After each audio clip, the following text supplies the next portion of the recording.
So यो हाम्रो चाहिँ रेफरेन्स फोटो यही हो।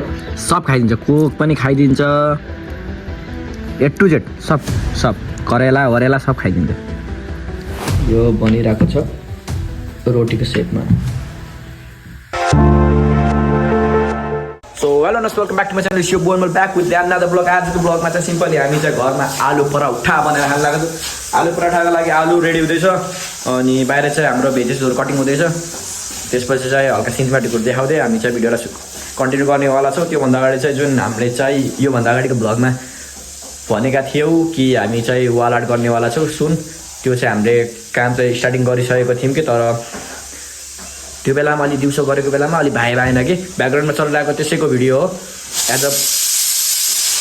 एज अ प्रुफ हालिदिइरहेको छु कि मैले हो। त्यसपछि चाहिँ अब चाहिँ हामीले कामलाई चाहिँ किन रोकेको भन्दाखेरि चाहिँ भाइको चाहिँ एक्जाम चलिरहेको छ, प्रिबोर्ड सकेपछि चाहिँ जुन सटरडे आउँछ त्यो सटरडेमा चाहिँ हामीले त्यो कामलाई फेरि कन्टिन्यू गर्नेवाला छौँ। त्यसैले चाहिँ हामीले अहिलेलाई चाहिँ त्यसलाई चाहिँ ब्रेक दिएको छौँ, पेन्डिङमा राखेको छौँ। अनि हामीले चाहिँ मेटेरियलहरू सब किनिसकेको छौँ, हामीले चाहिँ वालहरू पनि क्लिन गरिसकेको छौँ। सिर्फ अब हामीले चाहिँ त्यहाँ आर्ट गर्न मात्रै बाँकी हो, त्यो चाहिँ हामीले सुन गर्नेवाला छौँ। सो आजको ब्लगलाई कन्टिन्यू गरौँ। अनि आजको ब्लगमा चाहिँ सिम्पली आलु पराठा बनाउनु खान लागेको भनिसकेँ मैले।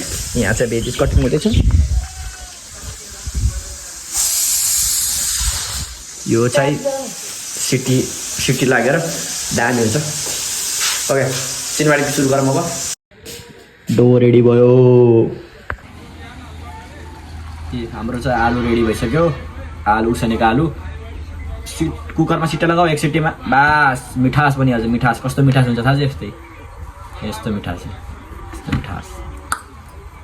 यो हाम्रो प्याज, यो अदुवा, आलु खुर्सानी, अनि यो दुईवटा चाहिँ धनियाँ र लसुनको पत्ता। अनि यहाँ चाहिँ हामी मिक्स गर्छौँ।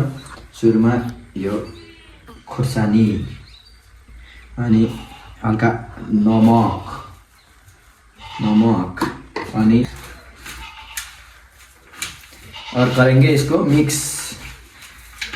आलु क्या राम्रो भन्छ यार, यसरी एक सिटी हाल्यो नि यस्तो मजाको हुन्छ नि। यो एक ठाउँमा पनि त्यो नपाकेको जस्तो भाइ भएको छैन, कस्तो स्मुथ जान्छ यार। अब यसलाई गराउने हामीले पेस्ट गरेर त्यसको भित्र हाल्ने। ल फाइनली हाम्रो चाहिँ फिलिङ चाहिँ रेडी भयो। अब यसलाई चाहिँ साइड लगाऊँ अनि अब बेल्न सुरु गरौँ। तावा राखिसकेको छौँ, तावामा हल्का तेल हाल्ने। हामी चाहिँ बिगिनर हो है, बिगिनर पनि होइन, नुब। हामी नुब, फेरि हामीलाई बनाउन आउन र त्यत्तिकै ट्राई गरिरहेको हो। फेरि टाटे परोठा भयो भनेर चिल्लाउने होइन। यस्तो गरेर ठ्याक्को सब ठाउँमा यस्तो है कोप्टियार गरेर घुमाउने। खै परोठा हाल्नु परोठा सक्दैन यार, उता परोठा हाल्नु।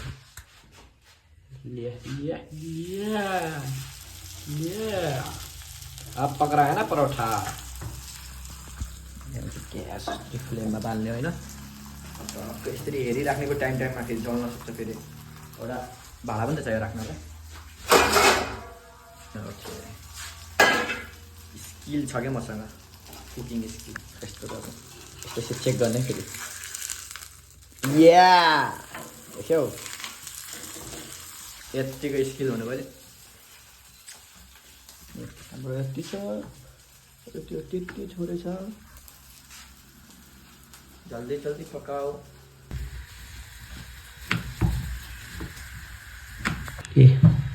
बन्यो हाम्रो पहिलो रोटी। अलि फेस बिग्रेछ, तर यसको फेस अलि राम्रो छ दोस्रो रोटीको।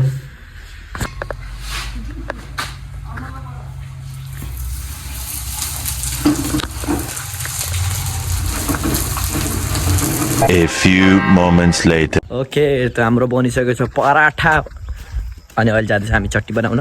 घरको मिक्सर बिग्रेछ कि, अनि घरमा सिलौटा छैन, त्यो अर्को घरमा गइरहेको छौँ हामी सिलौटामा पिस्नलाई।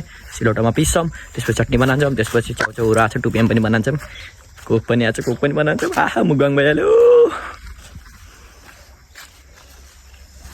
नाइस।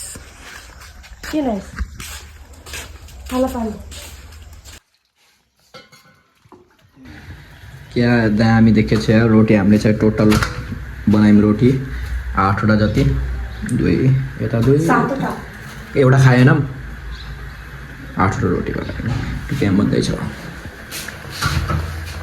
सो फाइनली हाम्रो चाहिँ आलु पराठा रेडी भइसक्यो अनि 2 PM अनि यतातिर कोक हामी चाहिँ खासमा आलु पराठाको कन्टेन्ट हो नि त आलु पराठा चाखेर हेरौँ चटनीमा गरेर डुबाएर नि यसरी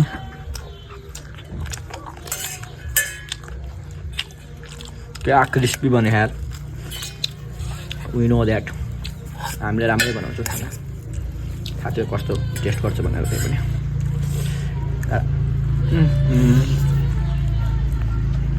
very good I like it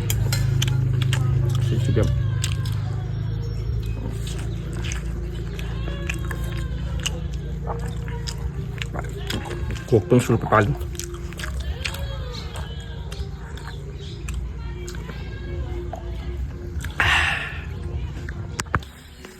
हामी त इन्जोय गरिरहेछौँ है हाम्रो 2 PM आलु पराठा अलमोस्ट खतम हुन लागिसक्यो तपाईँलाई पनि बनाउनु मन छ भने तल डिस्क्रिप्सनमा मैले इन्ग्रिडियन्टहरूको नामहरू दिइदिन्छु सिम्पल घरमा जे छ सामान त्यतिले बन्छ एकदम टेस्टी पनि बन्छ हामीले चाहिँ पिठो र मैदा दुवै युज गरेको हजुरलाई जुन मन लाग्यो त्यसले युज गर्दा पनि हुन्छ मैदाले गर्दा पनि हुन्छ पिठोले गर्दा पनि हुन्छ हामीले त्यो बोथ युज गऱ्यौँ टेस्ट पनि एकदम निखारेर आएको छ दुईवटा युज गर्दा अलिक दामी आउँदो रहेछ टेस्ट त्यहाँदेखि इङ्ग्लिस पढ्न आउने र इङ्ग्लिसमा लेखेर राखिदिन्छु इन्ग्रिडियन्ट नेपालीमा ट्रान्सलेट पनि गरेर राखिदिन्छु यो बनाउन सिक्नु छ भने चाहिँ तल ट्याग गरेर है डिस्क्रिप्सनमा हेर्नु इजी तरिकामा सिकाइदिन्छु यस्तो गरेर होइन पहिला यस्तो गरेर यस्तरी खाइदिउँ एकचोटि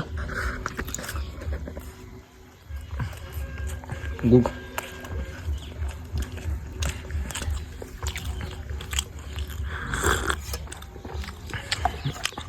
यति भन्दै डरलो बिदा माग्न चाहन्छु डरलो साइन come to the new blog विषय प्राइस बाबा guys you soon in the next episode और नेक्स्ट ब्लॉग ये देख रहे हो ये पोपो ये सब कुछ खाता है ये 2 PM देखो 2 PM दे रहा हूँ इसको ला पोपो हेर सब खाइदिन्छ कोक पनि खाइदिन्छ A to Z सब करेला वरेला सब खाइदिन्छ यस्तो 2 PM दिँदैन यस्तै खाइदिन्छ गप के गप ले बेटा लाइक कमेन्ट सेयर गरिदिनु होला सबैले